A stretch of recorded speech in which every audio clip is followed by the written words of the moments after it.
Salut à tous, la suite de cette série où l'on suit le Tour de France 2019 réel, mais sous le prisme de Pro Cycling Manager 2019 et la Groupama FDJ de Thibaut Pinot. Je vais commencer par deux trois petites réflexions que je veux partager avec vous. Écoutez, à un jour près, on aurait pu tirer des conclusions totalement hâtive vu ce qui s'est passé ce 15 juillet 2019 dans une étape 10 a priori anodine avec arrivée à Albi a priori destinée aux sprinters, tout ce que vous voulez. On aurait pu commencer à continuer à me faire monter la mayonnaise autour de Thibaut Pinot et la Groupama FDJ qui avait réussi 9 premières étapes quasiment parfaite, en tout cas compte tenu de leurs moyens et des moyens des autres aussi, avec super coup l'autre jour avec Alaphilippe pour Thibaut Pinot. Bref, ok.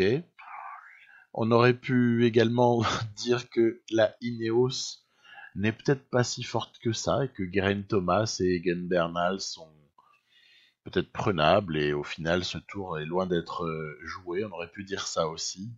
On aurait pu commencer à s'acharner sur le pauvre Romain Bardet qui, je crois, a pas tiré sur l'ambulance, n'a pas connu des premiers jours de Tour de France très, très positifs. Voilà, il reste encore des étapes. On aurait pu aussi dire que la Movistar, mine de rien, avance ses pions et n'est pas si ridicule en vue d'un classement en général honorifique, enfin pour l'honneur, pas gagné, on s'en doute bien, mais quand même, ça peut aller chercher du top 5. C'est en ce sens bien dommage qu'aujourd'hui Mikel Landa ait chuté. On aurait pu aussi parler de ces jolis combats de sprinters qu'on peut avoir entre un Viviani, un Groenewegen, un Peter Sagan, un Michael Matthews, un Caleb Ewan. On a comme ça, entre autres, des types qui se tirent la bourre et c'est à toi, à moi, et finalement, c'est assez partagé. On n'a pas l'ultra domination d'un sprinter par rapport aux autres. On aurait pu aussi parler, pour la Bahreïn, j'ai été un peu dur, mais parce qu'il y a Tuns l'autre jour, mais pour Education First, pour Astana, il y a une relative discrétion. L'autre jour, quand la Astana roule sur Thomas de Ghent, et pour finir, ne rien tenter, qu'est-ce qui se passe réellement? Bon, on va regarder, mais voilà, évidemment, tout ça a été balayé par une étape 10, de tous au courant, j'imagine, de cette fameuse bordure qui a été dévastatrice. Une bordure qui est arrivée comme ça, il y a cette image un petit peu forte que vous avez vraisemblablement vue ou que vous verrez de Julien Alaphilippe qui, à un moment donné, semble porter la touche finale, une accélération terrible sur du plat, à trentaine kilomètres de l'arrivée, et finalement il y a le peloton qui casse en 3 morceaux environ.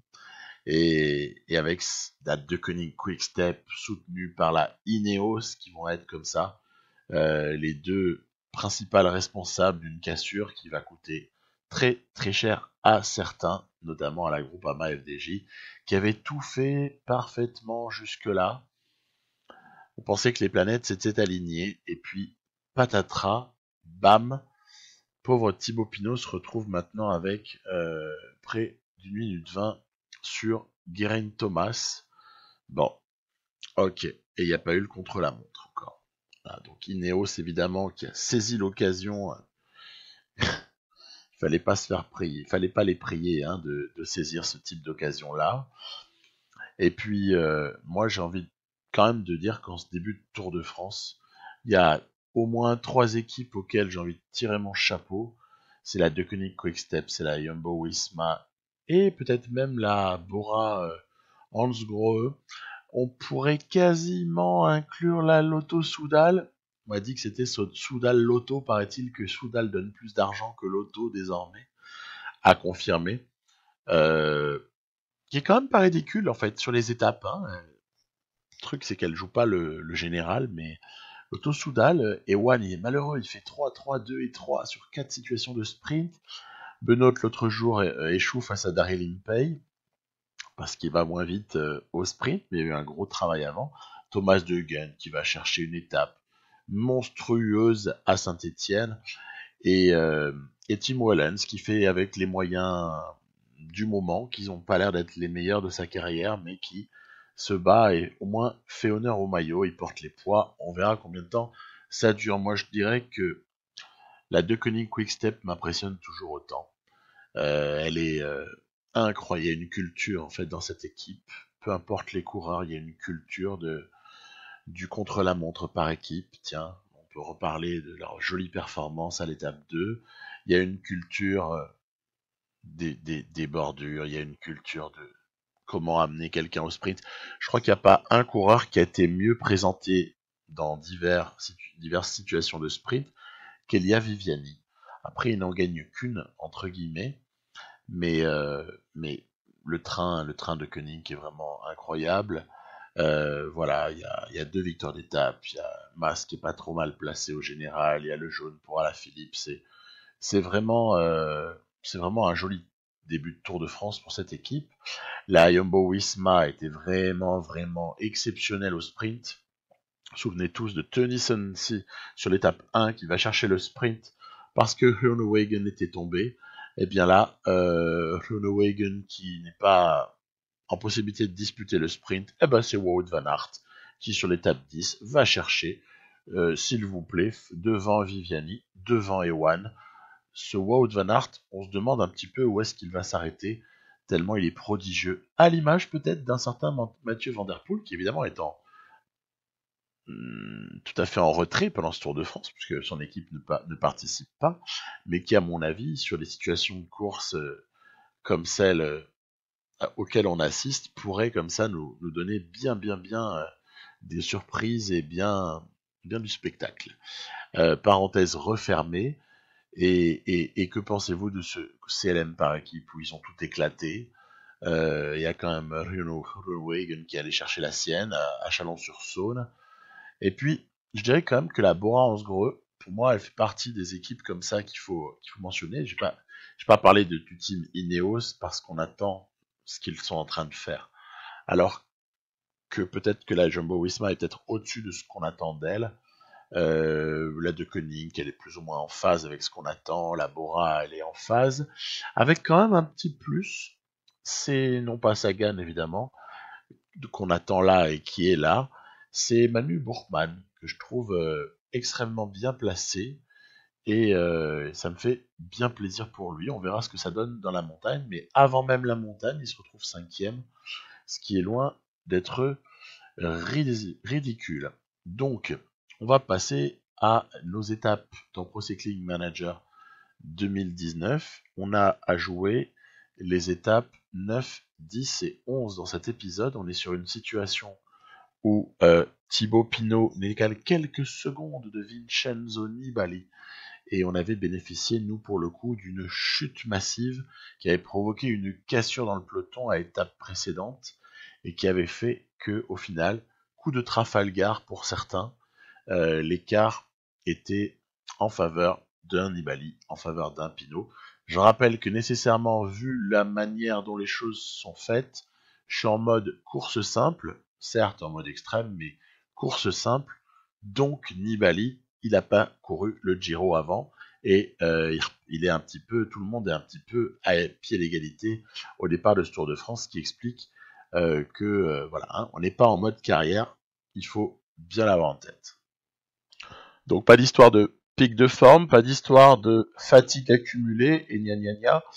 On passe à l'étape 9, donc celle qui a été assez sensationnelle quand même, quand on regarde, on s'aperçoit cette victoire comme ça de Thomas De Gendt qui était juste énorme la veille, et puis à l'étape 9, donc Daryl Impey qui s'impose devant Tish Benoot. Eh oui, bah oui. Tish Benoot, si ça avait été moi, peut-être que j'aurais gagné. Non, je plaisante. Si je l'avais joué, bien sûr. Pas si j'avais couru. Donc, Tish Benoot qui tâte de près l'amertume de la 2e place. Après, il fait une belle étape. Daryl Impey fait une super deuxième partie de montée de la difficulté finale de cette étape et honnêtement il se la cherche, y a rien à redire avec bonne pointe de vitesse. Ok, magnifique. Donc à partir de là, ça, on va dire, rattrape un petit peu le début de tour assez discret de l'ami Kelton Scott. Donc voilà. Et puis nous là, on va avoir un incident assez regrettable, hormis la chute de Thibaut Pinot avec Reichenbach et Anthony Roux qui vont le remonter, ça va. C'est Rudy Mollard qui va devoir quitter ce Tour de France sur abandon. On voit qu'il y avait également Caleb Ewan qui était tombé puisque les Lotto Soudal s'activent pour le remonter, voilà, dans le peloton. Donc, je vous disais, pas d'inquiétude majeure par rapport à cette chute pour Thibaut Pinot. Par contre, pour Rudy Mollard, c'est rédhibitoire. Donc, il va falloir terminer ce tour avec un coureur en moins. Bon, ça peut avoir son importance. Après, entre nous, je préfère que ce soit Rudy Mollard plutôt que David Gaudu, hein, si vous voyez ce que je veux dire, voire même Reichenbach, hein, parce que là où ça va se jouer, en haute montagne, il y aura besoin davantage. Mais j'aurais bien aimé avoir Mollard parce qu'il aurait pu nous servir sur pas mal de choses avec ses jolies notes, 73 en montagne, 78 en vallon, avec comme ça un profil de puncher un petit peu grimpeur. Voilà, c'est du passé. Donc là, je ne veux pas vous faire mystère, on va pas ne rien tenter dans cette étape-là. Parce que, étant donné il y a moyen comme ça de peut-être attaquer dans cette difficulté finale, je vais voir ce qu'on peut faire. Et puis après, bon bah écoutez, il arrivera ce qu'il arrivera, mais au moins on aura tenté. Donc c'est parti. Allez, Anthony Roux avec un Reichenbach un petit peu émoussé dans la roue. Donc ça veut dire que assez rapidement le relais se transférera plutôt à David Gaudu et on verra avec Thibaut Pinot ce qui sera possible de faire dans les derniers hectomètres de l'ascension pour aborder la descente, etc. Donc Roux il donne pas mal. Derrière Reichenbach, ok, il était un peu fatigué et David Gaudu va appuyer un grand coup. Vous allez voir que ça va faire quand même une relative sélection parce que David Gaudu, quand il appuie, ça fait mal. Et derrière, bam, Thibaut est parti, mais on aperçoit quand même Dan Martin, là, l'empêcheur de tourner en rond, qui ne gagnera pas le Tour de France, mais qui fait comme ça, qui facilite les choses à Nibali pour garder notre roue. On a aussi aperçu un Alejandro Valverde, bon, pourquoi pas. Mais ce qui m'a surpris, c'est comme ça, voilà, d'avoir finalement dans la roue immédiate Dan Martin. Surprend pas, c'est un puncher, mais manière dont il s'est accroché, bah oui, c'est un jeu, c'est un jeu, c'est un jeu, c'est une intelligence artificielle, et c'est vrai que on peut expliquer pas mal de choses par là. Du coup, qu'est-ce que vous croyez? Qu'on peut aller chercher quelque chose sur ce type de parcours? Bah non. On peut rien aller chercher. Déjà, l'échappée absolument immonde, victoire de Périchon devant notamment Thomas de Ghent. Ok, ça m'a fait vraiment mal au cœur. Derrière, la Philippe s'adjuge le sprint de ceux qui avaient été aux avant-postes, on va dire, suite à notre attaque, hein, suite à l'endroit où on a provoqué les choses. Et on se retrouve avec un statu quo au classement général. Statu quo qui, bon, à la limite, n'est pas un drame, quoi. C'est pas un drame du tout. Mais ça prouve bien qu'en fait, il y a plein d'endroits où on peut rien tenter, quoi. Ça sert à rien. Et donc, au final, j'ai plus de regrets qu'autre chose d'avoir fatigué mes mecs. De ce fait, on va décider, puisque l'IA, le jeu insiste pour finalement ne jamais nous récompenser, hein, au final, dans nos tentatives, hormis quand Thibaut Pinot est quasiment le meilleur, c'est-à-dire en montagne avec arrivé au sommet. Mais bon, ok, merci. Ça, on le savait déjà à l'avance. Mais non, mais en fait, il n'y a rien à faire, strictement rien à faire sur les étapes de puncher. Voilà. Donc, pour celle-ci, là, par exemple, qui est une étape, non pas de puncher, mais une étape plutôt bah, avec a priori RAS, hein, je rigole en disant ça, parce que c'est vrai qu'il s'est quasiment rien passé en réalité. Hein. Il y a juste une bordure qui a fait basculer le Tour de France, mais à part ça, rien du tout. Et donc, nous, on va voir quand même après s'il y a quelque chose qui se passe. Faut rester vigilant, on va pas se faire piéger. Si jamais il y a il y a une petite bordure, on voit qu'il y a un peu de vent en plus. Donc quand il y a un peu de vent, on ouvre un petit peu les yeux, on regarde. Après, malheureusement, l'IA va pas par la De Koenig, par la Ineos, etc. Jumbo-Visma, Bora, Hansgrohe ne va pas nous chercher à provoquer une cassure dans le peloton. Euh, donc au final, c'est quoi? C'est une étape sur laquelle on surveille, on reste vigilant, on voit que les sprinters se battent à l'intermédiaire pour les points du maillot vert. Et puis voilà, écoutez, hein, qu'est-ce que vous voulez que je vous dise? On est l'après-midi sur France 2 et on est limite en train de s'endormir. Alors pour réveiller le téléspectateur, j'envoie Reichenbach éventuellement en chasse-patate pour voir s'il y avait moyen sur la petite côte là qu'on a abordée juste avant, s'il y avait moyen d'aller chercher. C'est la côte de la Rale, voilà. Non, pardon, c'est la côte de la Malrique. Est-ce qu'il y avait quelque chose à faire ou pas? On ne saura jamais. De toute façon, on est encore une fois sur du ficelé quoi quelque part. Hein. C'est-à-dire que autant je trouve qu'on assiste à un Tour de France qui est relativement passionnant. Après, évidemment, selon les goûts de chacun, le mot passionnant s'est transformé hier en cauchemardesque. L'étape 10, oh là là, hein, je crois qu'il y a des gens qui doivent avoir mal, quoi. Tous ceux qui avaient envie que Thibaut Pinot fasse quelque chose de sérieux, là, c'est quand même sérieusement mal fichu, quoi. Mais à part ça, c'est un Tour de France qui est quand même assez intéressant. Hein. Il y a vraiment beaucoup de choses à dire. On a finalement, même si le général semble s'être décanté, mine de rien, on a quand même la chance d'avoir un Alaphilippe au sommet. On a au final des équipes comme je l'évoquais en début d'épisode qui sont admirables, quoi. Hein, les équipes que je vous ai déjà citées. On a des gens qui animent, on a pas mal de choses, c'est assez sympa. Le sprint n'est pas dominé par un seul sprinter, comme on a pu connaître par le passé, ou comme il est souvent de coutume de constater qu'un sprinter écrase les autres dans un grand tour. En tout cas, ça arrive pas si rarement que ça. Mais non, c'est pas le cas, c'est assez équilibré, c'est sympa.